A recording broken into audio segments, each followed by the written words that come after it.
Good morning all of you my dear friends.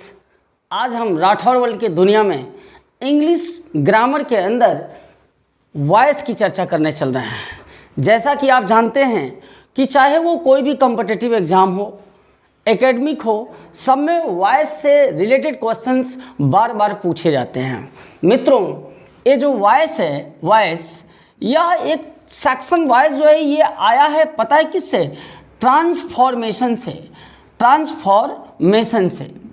Transformation के अंतर्गत denote किसको किया जाता है? वॉइस को। तो पहले हम वॉइस को समझने से पहले जरा ट्रांसफॉर्मेशन को समझते हैं। जब ट्रांसफॉर्मेशन को अगर देखा जाए तो ट्रांसफॉर्मेशन के अंदर एक वर्ड है ट्रांस है और एक वर्ड है फॉर्म। ट्रांसफॉर्मेशन में एक वर्ड ट्रांस है और एक वर्ड है फॉर्म। अगर इसी से रिलेटेड कुछ वर्ड्स लूँ मैं, तो जैसे आपने सुना होगा ट्रांसलेशन। क्या है? ट्रांसलेशन। फिर आपने सुना होगा ट्रांसफर। फिर आपने सुना होगा ट्रांसफॉर्मर। ऐसे बहुत सारे वर्ड सुने होंगे। इन सभी में एक कॉमन वर्ड क्या है? ट्रांस। जब हम ट्रांसलेशन की बात करते हैं तो ट्रांसलेशन का मतलब होता है कि a process in which we change the lingua, the process of lingua. तो जब आप लिंगुआ के चेंजिंग की बात करते हैं तो दैट इज कॉल्ड ट्रांसलेशन। जब आप ट्रांसफर की बात करते हो तो ये क्या होता है? The changing of subject and object from one place to other. एक जगह से दूसरे जगह जब किसी का स्थानांतरण किया जाता है तो that is called transfer. Means trans में भी क्या है? ट्रांस है, और ट्रांस का मतलब टू चेंज है। तो इन एग्जाम्पल्स के द्वारा हमने बताने की कोशिश की कि जब भी किसी वर्ड के पहले ट्रांस वर्ड आए तो ट्रांस का मतलब है, इसकी मीनिंग ही है, ट्रांस की मीनिंग ही है, क्या है वो मीनिंग? To change. ट्रांस की मीनिंग होती है टू चेंज। और फॉर्म का मतलब होता है FORM। फॉर्म का मतलब होता है स्ट्रक्चर। ठीक है, फॉर्म का मतलब होता है स्ट्रक्चर। तो ट्रांसफॉर्मेशन कह क्या रहा है कि transformation is a process in which we change the structure. It should always be remembered by you and every person that in the section of transformation only structure should be changed but the sense should not be changed. This is the main motto of transformation. What? The structure will be changed but the sense should not be changed. अर्थ नहीं बदलना चाहिए, उसका रूप बदल जाएगा। जैसे जरा हिंदी व्याकरण में लेता हूं और एक सेंटेंस लेता हूं कि मैं आम खाता हूं। मैं आम खाता हूं और एक सेंटेंस बना दिया गया, आम मेरे द्वारा खाया जाता है। आम मेरे द्वारा खाया जाता है। ठीक है, यह मैं आम खाता हूं और आम मेरे द्वारा खाया जाता है, इन दोनों सेंटेंसेज का सब्जेक्ट कौन है? मैं है। मैं यहाँ मेरे ये केस के कारण है, कारक के कारण है, मैं बताऊंगा। तो यहाँ पर सब्जेक्ट मेरे या मैं है और आम इसका ऑब्जेक्ट है और खाना क्रिया है। यानी कि सेंस पर कोई असर नहीं पड़ा लेकिन स्ट्रक्चर बदल गया, और यही स्ट्रक्चर बदला हुआ रूप यह हिंदी में कर्तृवाच्य कहलाता है और यह हिंदी में कर्मवाच्य कहलाता है, जिसे हम अंग्रेजी में एक्टिव और पैसिव वॉइस के नाम से जानते हैं। मित्रों, ट्रांसफॉर्मेशन के अंतर्गत नरेशन भी आता है। वॉइस तो आती है, नरेशन भी आता है, डिग्री भी आता है, इंटरचेंज ऑफ द सेंटेंस आता है। और इन सारे सेक्शंस में आपने वॉइस में भी देखा होगा कि दो रूप है। अभी मैं बताया एक्टिव, और एक्टिव से पैसिव या पैसिव से एक्टिव। नरेशन के भी यही कारण है कि उसमें आप सेंस नहीं चेंज करते, स्ट्रक्चर चेंज कर देते हो, तो वो डायरेक्ट से इनडायरेक्ट में चेंज करता है या इनडायरेक्ट से डायरेक्ट में। जब डिग्री भी ट्रांसफॉर्मेशन का सेक्शन है। Why? Because we change a positive degree in comparative, a comparative in superlative और a superlative in positive. So these all are the changes of structure but the sense should not be changed. It is the main idea, this the root of the section transformation. Clear? And in this section we are going to discuss a point named as voice. Okay? तो चलो हम voice की चर्चा करने चल रहे हैं। बस मैंने कहा एक बात का ध्यान रहे कि स्ट्रक्चर चेंज होगा लेकिन सेंस पर, अर्थ पर कोई प्रभाव नहीं पड़ना चाहिए। यह मेन उद्देश्य है किसका? ट्रांसफॉर्मेशन और उसके अंदर आने वाले टॉपिक वॉइस का। मित्र, जब आप वॉइस की बात करोगे तो वॉइस के दो स्वरूप होते हैं। वॉइस के दो स्वरूप, जितने भी इंटरचेंजेस हैं उनके दो स्वरूप कम से कम होंगे। एक स्वरूप है एक्टिव वॉइस, एक्टिव, और जो दूसरा स्वरूप है उसका नाम है पैसिव। एक्टिव और पैसिव, ये दो स्वरूप हुए। जब एक्टिव की बात कर रहे हो तो एक्टिव में मेन वर्ड एक्ट है, एक्टिव में मेन वर्ड क्या है? एक्ट। और पैसिव में मेन वर्ड पास है, PASS, इसको डिनोट करना। और इन दोनों में जो कॉमन है वो सफिक्स IVE है। एक्टिव में भी सफिक्स IVE है और पैसिव में भी सफिक्स IVE है। अगर मैं इन्हीं से रिलेटेड वर्ड कुछ दूं, जैसे आपने सुना होगा नॉमिनेटिव, आपने सुना होगा रिलेटिव, आपने सुना होगा क्रिएटिव, ये सभी वर्ड्स आपने देखा तो नॉमिनेटिव में मेन वर्ड नॉमिनेट है, रिलेटिव में मेन वर्ड रिलेट है, क्रिएटिव में मेन वर्ड क्रिएट है। अब मैं आपको बताऊं एक खास बात कि जिस वर्ड के लास्ट में IVE सफिक्स आता है, प्रत्यय सफिक्स, तो IVE का मतलब होता है बाई विच। यह एक मीनिंग देता है, एक सेंस देता है, जिसका सेंस का मीनिंग क्या है? बाई विच, जिसके द्वारा। तो यही रीजन है कि by which we can nominate, that is nominative, by which we can assert, that is assertive, by which we can relate, that is relative, by which we can create, that is creative. Then I can say that by which we can act, that is active. Clear? यानी जिसके द्वारा हम act कर सके, कार्य कर सके, वो क्या है? एक्टिव है। और जिसके द्वारा हम एक्ट करते हैं, कार्य करते हैं, आप जानते हो ना उसे कहते क्या है? उसे कहा जाता है कर्ता हिंदी में, और अंग्रेजी में क्या कहा जाता है मित्र? सब्जेक्ट। वो क्या कहलाता है? सब्जेक्ट कहलाता है। जिसके द्वारा आप एक्ट करते हो वो सब्जेक्ट कहलाता है। और सब्जेक्ट बनने का अधिकार नाउन और प्रोनाउन को है। एक बात मैं यही बताना चाहता हूं कि इस संसार में किसी भी भाषा के अंदर, किसी भी लिटरेचर के अंदर बिना वर्ब के, बिना क्रिया के आप सेंस का निर्माण नहीं कर सकते, आप सेंटेंस का निर्माण नहीं कर सकते। Without a verb we can't imagine about a sense, and without a sense we can't imagine about a sentence. So you should always remember that in lack of verb we can't create a sentence, and the structure of active will be written not in a word, that will be written in a sentence. So what is necessary here? That is verb. तो अब हम subject के बाद एक clear sense देने के लिए किसको ऐड किए? वर्ब को ऐड किया। अब बोला वर्ब के बाद एक बेटर सेंस देने के लिए और किसको ऐड कर दिया? ऑब्जेक्ट को। और इस तरह देखा जाए तो एक्टिव का स्ट्रक्चर तैयार हो गया। ये मैंने किताबी लिखा नहीं, मैंने प्रूव किया कि एक्टिव में मेन सेंस सब्जेक्ट का है, इसलिए आप पहले सब्जेक्ट को लिख रहे हो और सेंस डालने के लिए किसका यूज कर रहे हो? वर्ब को। और एक क्लियर सेंस देने के लिए आपने ऑब्जेक्ट को लेके आया। क्लियर कट, यानी एक्टिव का स्ट्रक्चर तैयार हुआ। अब आते हैं, जरा इस वर्ड पे ध्यान देते हैं, पासिव। मैं पैसिव नहीं बोल रहा हूं, पासिव बोल रहा हूं। जब मेन चीज पास है, मेन वर्ड क्या है? पास। तो जरा पास का सेंस देखो। अगर यहां पर हम पास की बात करें, जैसे आप 9th में हो और आप 10th पास कर रहे हो, तो 10th पास कर, आप 9th में हो, 9th पास किए, तो आप 10th में जाओगे। जैसे यहां पर मैं एक चीज लिख रहा हूं कि एक व्यक्ति यहां पे खड़ा है और एक व्यक्ति यहां पर खड़ा है। ये अगर पास कर रहे हैं, ये पास करेंगे, तो पास का सेंस क्या होगा? ये वाला यहां चला जाएगा और ये वाला यहां आ जाएगा, तो ये पास होंगे। यानी यह चीज जब ये यहां जाएगा और ये यहां जाएगा तो वो सेंस क्या कहलाता है? पास का सेंस कहलाता है। अब जरा ध्यान से देखो कि एक्टिव के स्ट्रक्चर में सब्जेक्ट यहां पर है, ये सेक्शन किसका है? सब्जेक्ट का, और ये सेक्शन किसका है? ऑब्जेक्ट का। ये पास किए, तो जब पास किए तो ऑब्जेक्ट सब्जेक्ट की जगह पे आ गया और सब्जेक्ट किसकी जगह पे चला गया? ऑब्जेक्ट की जगह पे चला गया। इस स्ट्रक्चर में पास करने के बाद सब्जेक्ट लास्ट में चला गया और ऑब्जेक्ट पहले आ गया, तो पुनः एक स्ट्रक्चर बनना स्टार्ट हुआ, और वो स्ट्रक्चर क्या हुआ, ऑब्जेक्ट। ऑब्जेक्ट हुआ ना, प्लस क्या आ गया, सब्जेक्ट लास्ट में चला गया। मैं स्ट्रक्चर को लास्ट में सब्जेक्ट को लेके चलूंगा।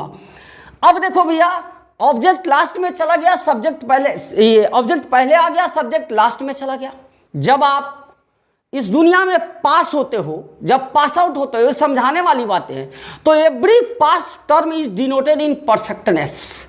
अगर आप पास कर गए तो दुनिया वाले बोलते हो आप परफेक्ट हो, और अगर आप पास नहीं कर पाए, चाहे कितना हो विद्वान आदमी हो, तो आपको लोग बोलते हैं आप परफेक्ट नहीं हो। तो पास होना ही परफेक्टनेस की पहचान है। और आप सभी जानते हो कि परफेक्ट टेंसेज में पास्ट पार्टिसिपल का यूज होता है। किसका यूज होता है, पास्ट पार्टिसिपल। और पास्ट पार्टिसिपल किस फॉर्म में लिखी जाती है, वर्ब के थर्ड फॉर्म में। किस फॉर्म में, वर्ब के थर्ड फॉर्म में। इसलिए यहां पर पैसिव वॉइस में कौन सा फॉर्म हो जाता है, वर्ब का थर्ड फॉर्म, मेन वर्ब का थर्ड फॉर्म। अब बोला कि चलो सर अब तो वर्ब थर्ड फॉर्म में चली गई। Always the verb should be written in third form in passive voice. Why? Because we use a past participle in passive voice, not a present or other participles. तो बोला verb का third form हो गया। बोला ऐसे ही अगर आप पास हो गए, तो अगर मान लो कि भगवान करे कोई CHS एंट्रेंस दे रहा है, कोई SI दे रहा है, कोई फलाना दे रहा है, ढिमकाना एग्जाम्स दे रहा है, अगर वो पास करता है तो यार उसके जीवन में अगर मेरे क्लासेस से उसने कुछ भी फायदा उठाया होगा, तो मैं तो कुछ ना कुछ तो हेल्प कर रहा हूँ ना, 1% हेल्प तो कर ही रहा हूँ यार। तो मैं उसका हेल्पर या हेल्पिंग हुआ कि नहीं हुआ, हेल्पिंग एलिमेंट हुआ कि नहीं हुआ, तो मैंने उसको पास कराया, मैं उसको परफेक्टनेस में लेके जा रहा हूं, तो मैं उसका हेल्पर हुआ। तो जो मेन वर्ब को परफेक्टनेस देती है, जो मेन वर्ब को परफेक्टनेस देती है, that verb is called helping verb. That is called helping verb, जो सेंस को परफेक्ट देती है। यही रीजन है कि आप पैसिव वॉइस में इस वर्ब के थर्ड फॉर्म से पहले किसको लेके आते हो, हेल्पिंग वर्ब को। यहां हेल्पिंग वर्ब आ गई, हेल्पिंग वर्ब आ गई, और ये वर्ब किस फॉर्म में चली गई, थर्ड फॉर्म में चली गई ना, थर्ड फॉर्म में। ठीक है सर। अब इसके बाद कहा कि आपको लगा देना है प्रीपोजिशन बाई, प्रीपोजिशन बाई, और इसके बाद बाई के बाद पास हो चुका है, तो ऑब्जेक्ट सब्जेक्ट की जगह और सब्जेक्ट ऑब्जेक्ट की जगह लास्ट में ये यहां पर क्या आ जाएगा, सब्जेक्ट आ जाएगा। और इस तरह पैसिव वॉइस का क्या हो गया, स्ट्रक्चर तैयार हो गया। क्लियर। अब अगर यहां पर देखा जाए तो हमने बहुत सारे टीचरों को देखा है, वॉइस के नाम पर बहुत बड़ा भौकाल लेके आते, ये वो फलाना ढिमकाना, बच्चा शुरू में ही यार डर गया। हम आपको, आपका SK सर आपको गारंटी देता है, चुटकी के अंदर मैं वॉइस को कंप्लीट करूंगा, मात्र सेकंड लगेंगे, ये तो मैं समझा रहा हूं। आप अंत में देखोगे अरे यार इसमें तो कुछ था ही नहीं, चंद सेकंड में वॉइस की कहानी खत्म हो जाएगी। थोड़ा फोकस करना। अब जो मैं पॉइंट बताने जा रहा हूं, please please please please please focus करना। असली खेला शुरू। खेला क्या शुरू, जरा देखो, एक्टिव वॉइस से ही पैसिव में इसको सब्जेक्ट मिल चुका है, यानी सब्जेक्ट इसको ढूंढने के लिए कहीं नहीं जाना था, क्वेश्चन में ही सब्जेक्ट था। ऑब्जेक्ट भी इसको एक्टिव वॉइस से ही मिल गया। वर्ब, इसी वर्ब का थर्ड फॉर्म लिखना है, इसी वर्ब का थर्ड फॉर्म लिखना है। और बाई जो है ना, वो 90% वर्ब्स के साथ यूज होता है। कुल मिला के इंग्लिश लिटरेचर के अंदर 21 वर्ब्स हैं, 21 वर्ब्स हैं केवल जिनके साथ बाई का प्रयोग नहीं होता। उनको मैं लास्ट में बताऊंगा वो कौन कौन से वर्ब्स हैं। लेकिन अदर जितने भी वर्ब्स हैं सबके साथ बाई लगेगा, तो 99.99% केसेज में तो बाई ही लगेगा। सपोज दैट, मान लो सब में बाई लगेगा। अभी मान लो 21 क्रियाओं को मैं नोट कराऊंगा तो बाई लगेगा। तो देखो मित्र, ऑब्जेक्ट भी एक्टिव से मिला, सब्जेक्ट भी एक्टिव से मिला, वर्ब भी एक्टिव से मिली। मान लिया बाई सब में लगेगा, तो बंदे को खोजना क्या है, हेल्पिंग वर्ब। और अगर हेल्पिंग वर्ब खोजना आ गया तो बताओ पैसिव वॉइस का काम तमाम कर देगा कि नहीं कर देगा, कर देगा, कर देगा। ठीक है, ये आप जान जाओ, वो कर देगा। अब आते हैं कि देखो हेल्पिंग वर्ब कैसे ढूंढा जाए, कहां से ढूंढा जाए, वो आपको अब मैं अगले फॉर्मेट में बता रहा हूं। ठीक, तब मैं एग्जांपल्स कराऊंगा। चलो, अब आपको एक नेचर लिख रहा हूं, तो यहां पर मैं ये हटा दे रहा हूं। स्ट्रक्चर आप लोग नोट कर लिए होंगे। अब मैं आपको बताया ना, बात हुई ना कि यार सब्जेक्ट तो उसको एक्टिव से ही मिलेगा, ऑब्जेक्ट भी एक्टिव से ही मिलेगा। एग्जांपल्स कराएंगे समझ में आ जाएगा, घबराइएगा नहीं। और वर्ब भी एक्टिव से ही मिल जाएगी। तो ढूंढना क्या है, हेल्पिंग वर्ब। तो देखो अब यहाँ पर मैं एक ट्रिक लिख रहा हूँ, अ ट्रिक, हेडिंग भी बना दे रहा हूँ, a trick to find out helping verb को ही HV से डिनोट करते हैं। HV हो सकता है हेल्पिंग वर्ब इन पैसिव, ठीक है।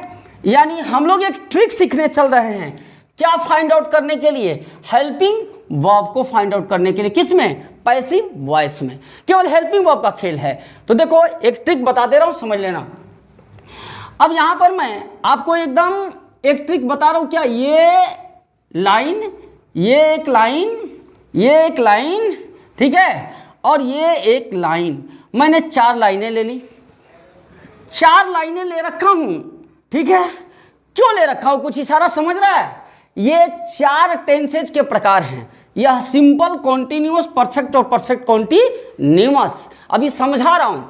If the sentence of active voice is written in, यदि एक्टिव वॉइस का सेंटेंस लिखा गया है, किसमें, सिंपल में, रेड मार्क कर दे रहा हूं, किसमें लिखा गया है, पहला सेंटेंस किसमें वो हो सकता है, यदि सेंटेंस सिंपल में है।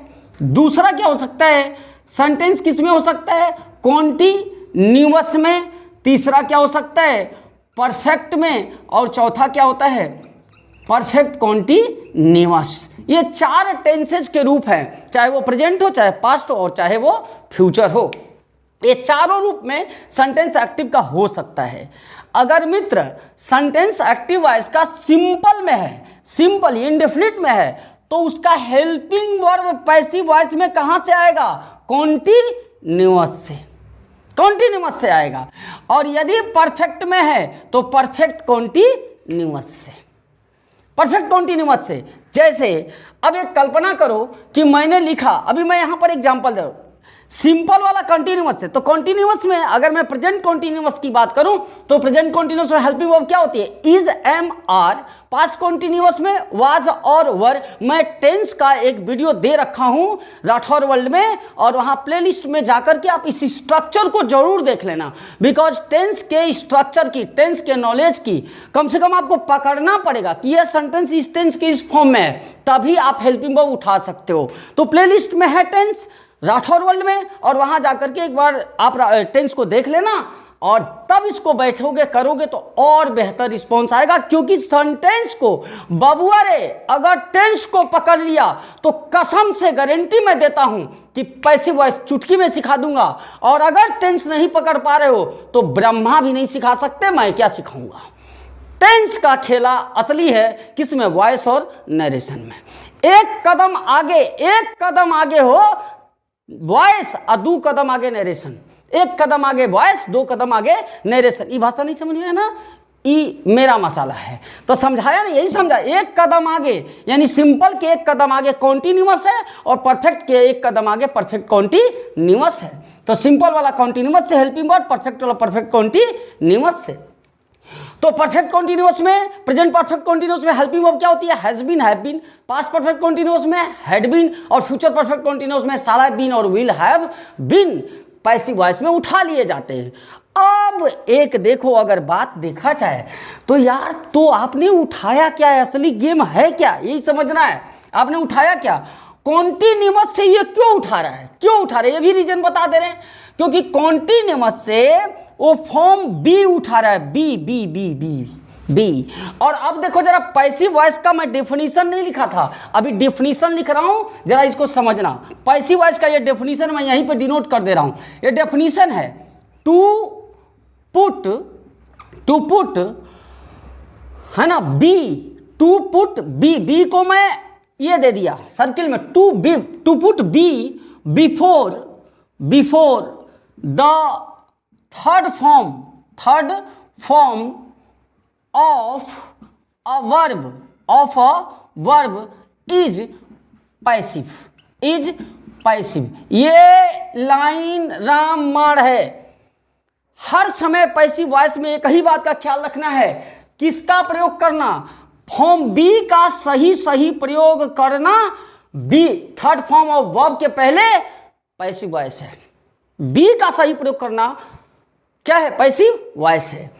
यही रीजन है कि सिंपल कॉन्टिन्यूअस से उठा क्या रहा है, बी उठा रहा है, बी, क्योंकि बी इक्वल टू, आप जानते हो बी का फॉर्म चलता है be was been, be was been, ये 3 फॉर्म्स होते हैं और बी का मतलब ही होता है, बी का मतलब है is am are, is am are, इस बी का मतलब होता है इज एम आर, बी मतलब इज एम आर है और वाज सिंगुलर है, वर इसका प्लूरल है, यानी बी का सही यूज करना ही क्या है, पैसिव वॉइस है। आप सिंपल वाला सेंटेंस में क्यों कॉन्टिन्यूअस से पैसे, वो पैसिव बनाने के लिए हेल्पिंग वर्ब ले रहा है, वो बी ही ले रहा है, वो इज एम आर ले रहा है। वो पास्ट वाले कंटिन्यूअस में, पास्ट वाले सिंपल पास्ट में क्यों वाज वर ले रहा है, वो बी ले रहा है। फ्यूचर सेंटेंस में, फ्यूचर टेंस में अगर मैं लिखूं कि I shall teach you, I shall teach you, तो इसका पैसिव क्या होगा, ऑब्जेक्ट यू है, आई सब्जेक्ट है, तो यू को ले लिया कि नहीं ले लिया। ये शैल और विल का यूज है, मैं मॉडल में पढ़ाऊंगा, फ्यूचर टाइम एक्सप्रेसिंग वर्ड्स है कि शैल का कहाँ यूज करते हैं, विल का यूज कहाँ यूज करते हैं। फर्स्ट पर्सन के साथ शैल है तो यू के साथ विल हो जाएगा, ये विल हो गया। अब देखो ये आप लड़का पकड़ा, शैल विल वाला सेंटेंस है ना गुरुजी, तो वो क्या है, सिंपल फ्यूचर है, सिंपल फ्यूचर है, तो उसमें पैसिव वॉइस में उसको क्या चाहिए, बी के बिना होगा नहीं। तो कॉन्टिन्यूअस में, फ्यूचर कॉन्टिन्यूअस में शैल बी और विल बी हेल्पिंग वर्ब होता है यार, तो वो सिर्फ और सिर्फ बी उठाता है, अपने साथ क्या जोड़ दिया, बी को, और फिर थर्ड फॉर्म टीच का क्या हो जाएगा, टॉट, टॉट बाय मी, और ये करेक्ट पैसिव वॉइस है। आपने केवल बी का प्रयोग किया। आप बोलते हो कि फ्यूचर परफेक्ट कॉन्टिन्यूअस में शैल हैव और विल हैव होता है, आप क्यों future perfect continuous helping verb उठा रहे हो, क्योंकि उसमें बीन यूज होता है, शैल हैव बीन और विल हैव बीन। तो केवल और केवल गेम ही किसका है कि बी का वर्ब के थर्ड फॉर्म के प्रयोग से पहले सही सही प्रयोग करना ही पैसिव वॉइस है। ये मैटर समझ में आ रहा है, एग्जाम्पल कराऊंगा तो और समझ में आएगा। तो सिंपल का सेंटेंस है तो वो कंटिन्यूअस से हेल्पिंग वर्ब ले लेगा, और अगर परफेक्ट का सेंटेंस है तो परफेक्ट कंटिन्यूअस से ले लेगा। क्लियर। अब आगे बढ़ते हैं कि सर परफेक्ट कंटिन्यूअस का सेंटेंस है तो क्या लेगा, हेल्पिंग वर्ब। तो एक बात बताओ कि हमने कहा कि बिना बी के पैसिव वॉइस बन ही नहीं सकता, असंभव, इम्पॉसिबल। और देखा जाए तो परफेक्ट कॉन्टिन्यूअस में बबुआ रे एक्टिव वॉइस में बी फॉर्म मौजूद है, बिन के रूप में। परफेक्ट कॉन्टिन्यूअस, प्रत्येक परफेक्ट कॉन्टिन्यूअस के हेल्पिंग वर्ब में एक्टिव वॉइस में ही बिन है। प्रेजेंट परफेक्ट कॉन्टिन्यूअस में हैज बीन, हैव बीन है, पास्ट परफेक्ट कॉन्टिन्यूअस में हैड बीन है, और फ्यूचर परफेक्ट कॉन्टिन्यूअस में शैल हैव बीन और विल हैव बीन है। तो जिसके एक्टिव वॉइस में ही फॉर्म भी है उसका कतई पैसिव नहीं बन सकता, बिकॉज बिना बी फॉर्म को पुट किया आप पैसिव बना ही नहीं सकते। तो a sentence which has the form be in active voice that will not change into passive। ये दिमाग में सेट कर लेना। यही बात है कि परफेक्ट कॉन्टिन्यूअस का पैसिव चेंज नहीं कर सकते क्योंकि उसके एक्टिव में ही फॉर्म भी मौजूद है। अब आई बात, तो सर इसका पैसिव वॉइस नहीं बन सकता, परफेक्ट कॉन्टिन्यूअस का पैसिव वॉइस नहीं बनेगा। क्यों नहीं बनेगा, आपको बता दिया कि सर उसके एक्टिव में ही फॉर्म बी मौजूद है और बिना फॉर्म बी के आप पैसिव नहीं बना सकते। और ग्रामर कहता है कि the repetition of the sense is prohibited in grammar. Sense का रिपीटेशन ग्रामर में क्या है, प्रोहिबिट है, मना किया गया है। तो जिनके एक्टिव में बी है उनका आप पैसिव नहीं बना सकते।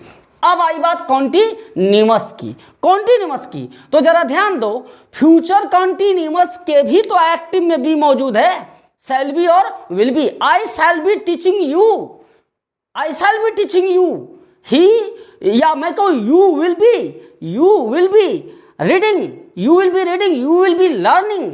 तो शैल बी और विल बी तो ये एक्टिव के सेंटेंस हैं, एक्टिव वॉइस में ही मौजूद है। यही रीजन है कि फ्यूचर कॉन्टिन्यूअस का भी पैसिव वॉइस नहीं बनेगा क्योंकि उसके एक्टिव में शैल बी और विल बी है। परफेक्ट कॉन्टिन्यूअस में has been, have been, had been, shall have been, will have been हैं, तो उनका आप पैसिव नहीं बना सकते। तो फ्यूचर कॉन्टिन्यूअस का भी पैसिव नहीं बनेगा, और पैसिव का मतलब फॉर्म बी का यूज करना ही होता है। तो बोला और कॉन्टिन्यूअस का, प्रेजेंट और पास्ट कॉन्टिन्यूअस का क्या होगा? तो कुछ नहीं करना है यार, क्या करना है? एचबी का मतलब helping verb, helping verb of active, helping verb of active, helping verb of active का मतलब कॉन्टिन्यूअस में, प्रेजेंट कॉन्टिन्यूअस में is, am, are, past continuous में वाज और वर, फ्यूचर कॉन्टिन्यूअस का बनेगा नहीं। तो helping verb of active plus be का यूज करना है ना, बी कर दिया। और जब तक आईएनजी यूज नहीं करोगे, आईएनजी यूज करने पर ही एक्शन की कंटिन्यूटी मेंटेन होती है। ये बात आप प्रेजेंट पार्टिसिपल में पढ़ेंगे, मैं वीडियो लेके आऊँगा नॉन फाइनेट्स का, जहाँ पर मैं इन्फिनेटिव, जिरंड और पार्टिसिपल की बात करूँगा। वहाँ प्रेजेंट पार्टिसिपल आएगा जो बताएगा कि without present participle we can't imagine about the continuity of an action and a present participle is written in ING form. तो फिर आप बी के साथ क्या जोड़ देते हो कंटिन्यूटी मेंटेन करने के लिए? आईएनजी, और ये पूरा हो जाता है बिंग, यानी helping verb of active plus BEING। अर्थात अगर प्रेजेंट कॉन्टिन्यूअस का सेंटेंस है आई एम टीचिंग यू, तो इसका पैसिव होगा you are being taught by me, you are being taught by me, being का यूज होगा। फिर मैंने कहा you are learning English, you are learning English, तो इसका पैसिव हो जाएगा इंग्लिश, यू वर था ना, तो English was being learned by you. तो यहाँ is being, are being, am being, was being और वर बिंग का यूज होता है। देखो मैं इसको अभी समझाने के लिए एग्जांपल्स दिया था, इसको यहाँ से हटा दे रहा हूँ और आप लोगों से रिक्वेस्ट कर रहा हूँ कि कॉपी कलम लिए होंगे तो इस चीज़ को, इसको आप नोट कर लो। सिर्फ एक कदम आगे बढ़ के सिंपल वाला कॉन्टिन्यूअस से परफेक्ट वाला परफेक्ट कॉन्टिन्यूअस से हेल्पिंग वर्ब उठाएगा, और जिसके एक्टिव में ही मौजूद है बी, उसका आप पैसिव नहीं बना सकते। ये क्लियर? इसको आप स्क्रीनशॉट ले लो, स्क्रीनशॉट ले लो, तो फिर मैं मेन पॉइंट्स यहाँ पर लिख करके समझा दे रहा हूँ। ठीक, चलो ओके, तो इसको हटा रहा हूँ। याद रहे एक कदम आगे बढ़ के क्या उठाना है? हेल्पिंग वर्ब, और हेल्पिंग वर्ब उठाना आ गया तो आपका कहानी खत्म। ठीक है? तो कुछ जस्ट मैं कुछ एग्जाम्पल ले लेता हूँ, 2-4 एग्जाम्पल ले लेता हूँ समझाने के लिए, तो फिर मैं कुछ पॉइंट्स लिख रहा हूँ। एग्जाम्पल जैसे मैं कहूँ कि जैसे एग्जाम्पल देता आई टीच यू, फिर और एग्जाम्पल लिया you have been teaching since Monday, you have been teaching since Monday, एक क्वेश्चन ये है। फिर मैंने लिया आई विल डू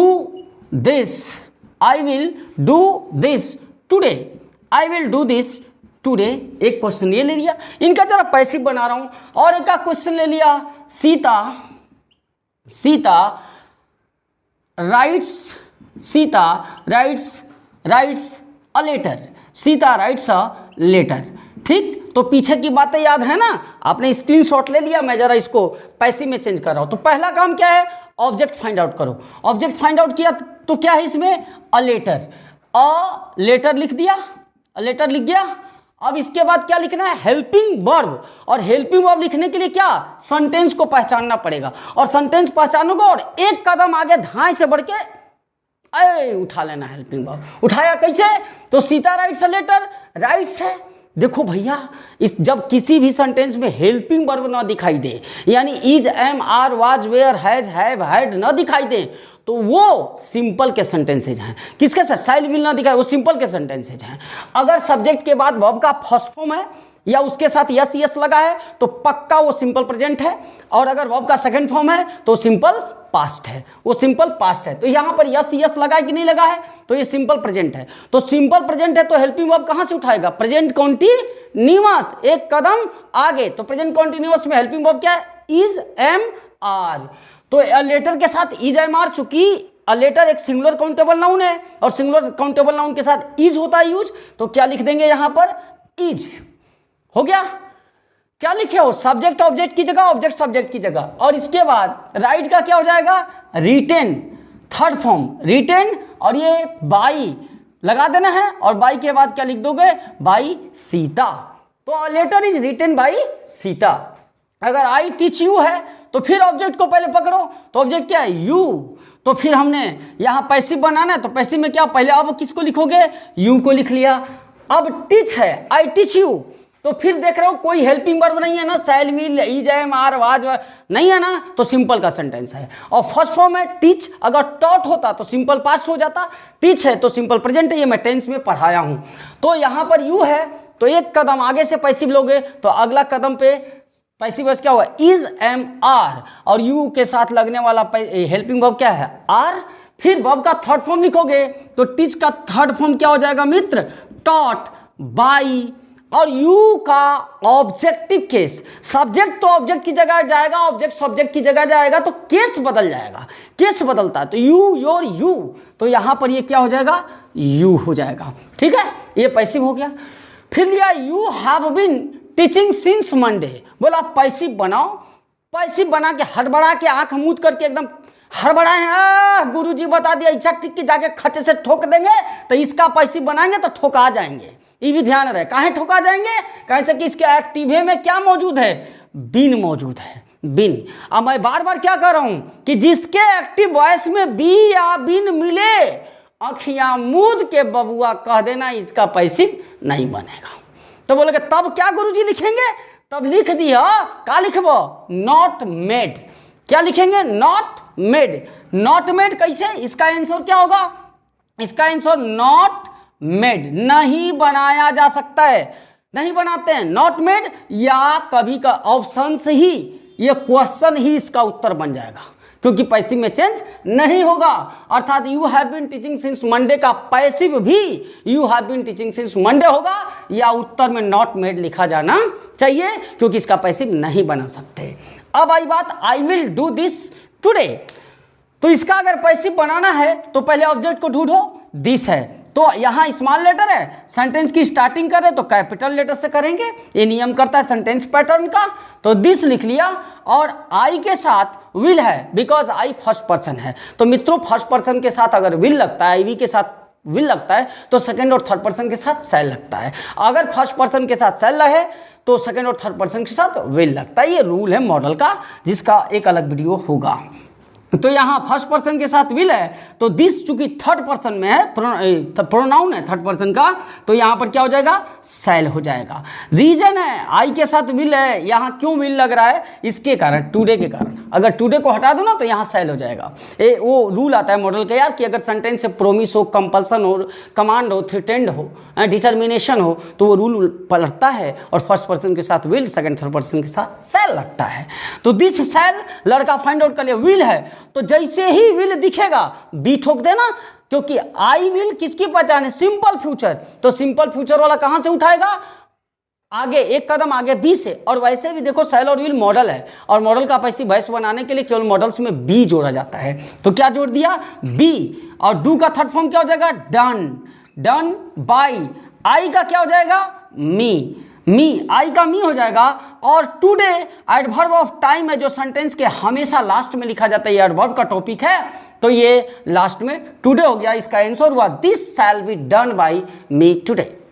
ओके, तो आप लोगों को मैंने बताया कि एक कदम आगे बढ़कर के आपको पैसिव उठाना, ये पैसिव वॉइस बनाने के लिए हेल्पिंग वर्ब उठाना है। ये तो कुछ चंद क्वेश्चंस थे, मैं पैसिव वॉइस में क्वेश्चंस कुछ सॉल्व कराऊंगा, ठीक है। हो सकता है इसके लिए एक अलग से वीडियो लेके आऊं, जिसमें केवल और केवल क्वेश्चंस हो पैसिव वॉइस के।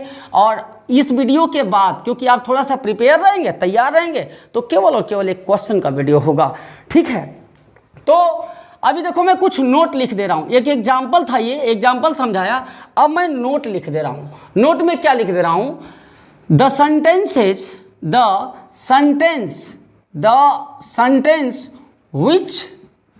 which has बी, और बी का फॉर्म क्या होता है, बिन, बी और बिन, ठीक है। In active voice that will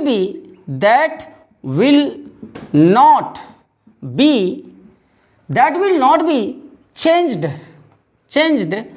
into passive, that will not B change into passive.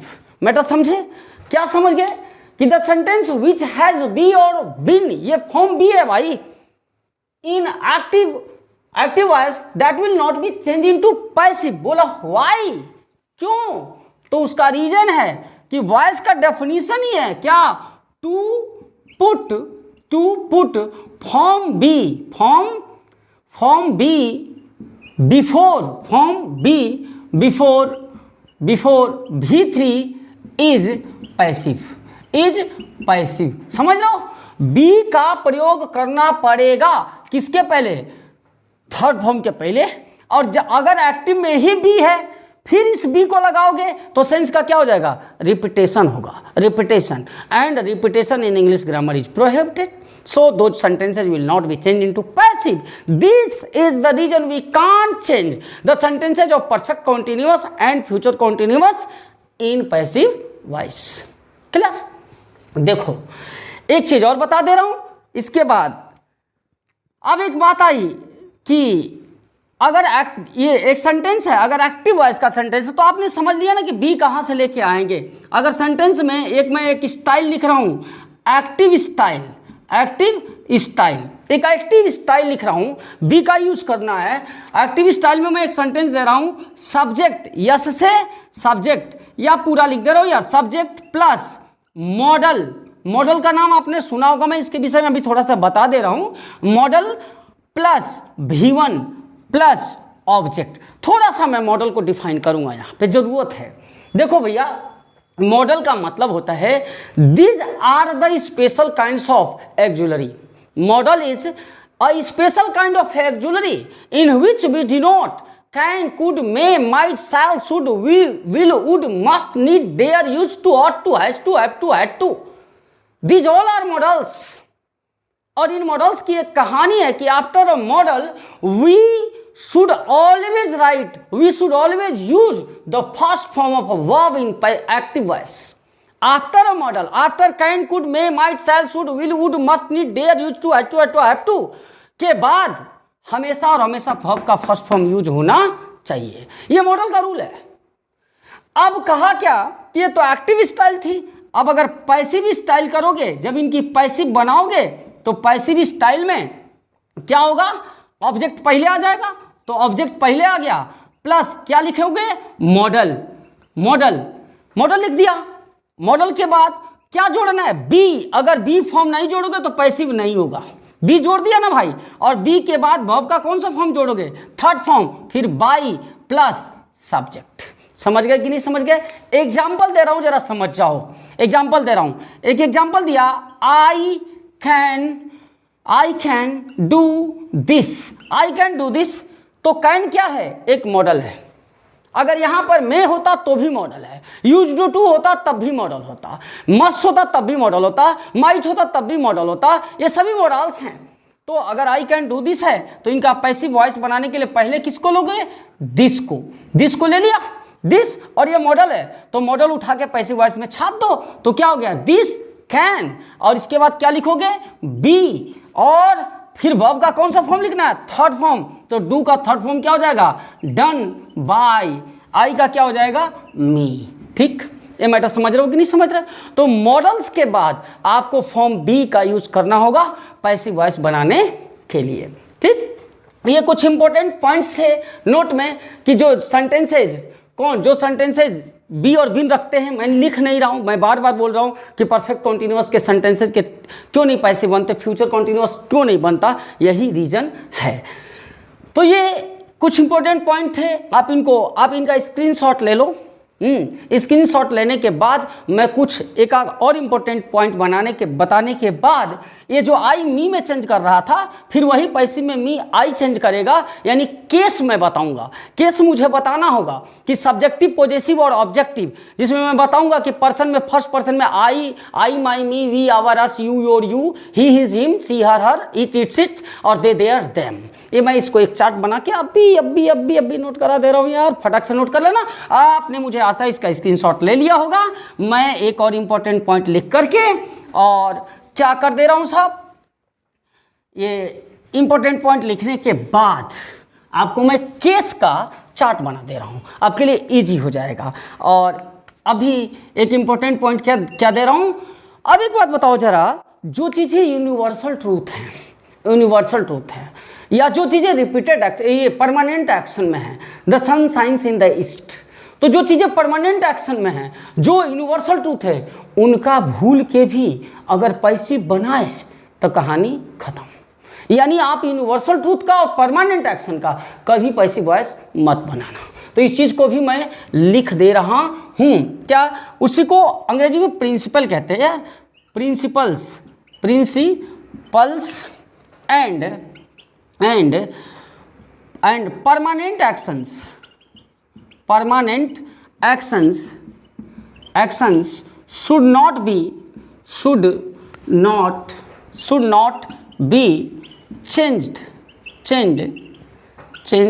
into passive, should not be changed into passive। Matter समझ रहे हो कि नहीं समझ रहे हो? should not be changed into passive। जितने भी प्रोवर्ब्स हैं, जितने फ्रेजेज हैं, जितने इडियम्स हैं, उनका आप पैसिव भूल के भी मत बनाना, ठीक है। जैसे मैं एक एग्जांपल दे रहा हूँ एक फ्रेज का, कि फ्रेज क्या है कि a burned child, a burnt, ये फ्रेज है, a burned child dreads the fire, dreads the fire, है ना, डेट्स द फायर, ये एक फ्रेज है। इसकी हिंदी होती है कि दूध का जला छाछ भी फूंक फूंक के पीता है। अब one child rest the fire, अब आप हड़बड़ाए, ला मिल गया, गुरुजी कहते पहले मारा खच से क्या ऑब्जेक्ट, तो खच से लेके आ गया बबुआ ऑब्जेक्ट, लिख के छाप दिला द फायर, ला ही डेट्स लगा है, yes yes, third person singular number है, सिंपल प्रेजेंट है, तो मारा खच से यहाँ इज एम आर इज डेट्स का अपने से बना लिया दिमाग। यूपी बिहार वाला है ना, पूर्वांचली है, बड़ा खोपड़ी जुगाड़ व्यवस्था बड़ा टाइट हम लोग के पास है।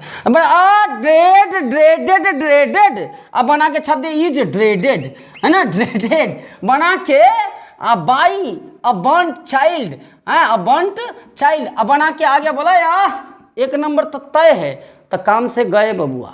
गलत क्यों? क्योंकि यह एक फ्रेज है, यह एक फ्रेज है, ये प्रोवर्ब है, और फ्रेज और प्रोवर्ब्स के साथ नो छेड़छाड़, परमानेंट एक्शन के साथ नो छेड़छाड़, यूनिवर्सल ट्रूथ नो छेड़छाड़, इनका आप पैसिव वॉइस नहीं बना सकते। Present perfect continuous, past perfect continuous, future perfect continuous और फ्यूचर कॉन्टिन्यूअस नो छेड़छाड़।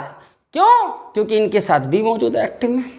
ये कुछ बातें समझ में आ रही कि नहीं आ रही हैं? तो मित्रों यार, मैं ऐसे ही हंसी मजाक की दुनिया लेकर के समझाने की कोशिश करता हूँ। मैं आप सभी के बीच का हूँ, आपके आंगन से आया हूँ, एक किसान का बेटा हूँ, एक मध्यम वर्गीय परिवार का लड़का हूँ।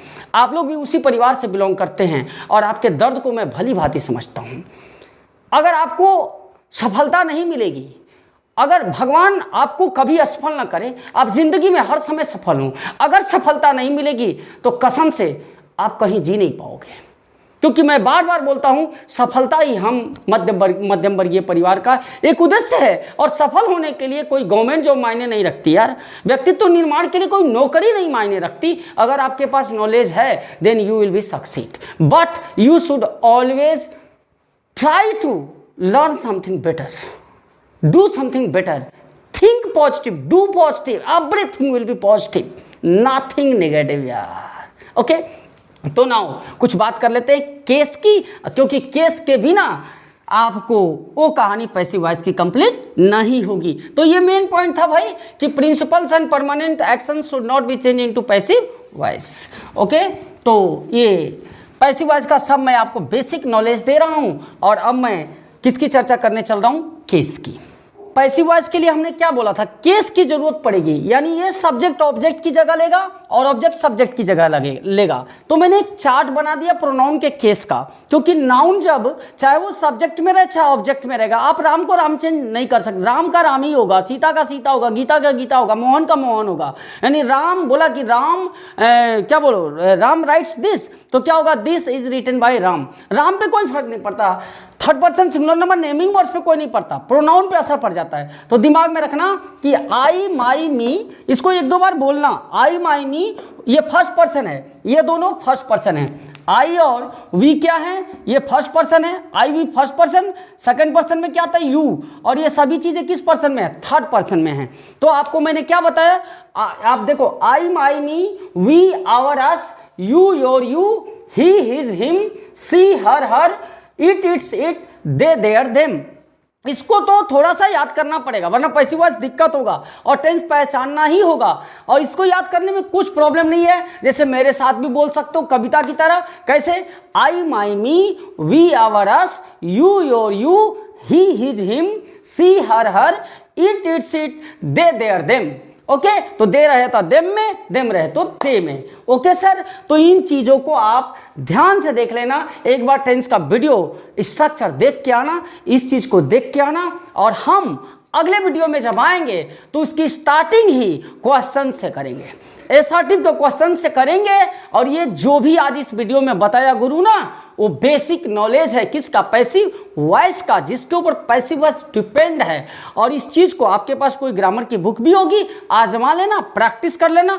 100% मेरा दावा है कि ये जो मैंने आपको आज समझाया है आपके पैसिव वॉइस के 90% सेक्शंस को कवर करेगा, आपकी समस्याओं को समाप्त करेगा। अगले वीडियो में हम मिलते हैं फिर पैसिव वॉइस के दूसरे पार्ट को लेकर के, जिसमें हम इंट्रोगेटिव, इंपरेटिव और ऑप्टेटिव सेंटेंसेस के पैसिव वॉइस की चर्चा करेंगे, कुछ अन्य बातें भी बताएंगे।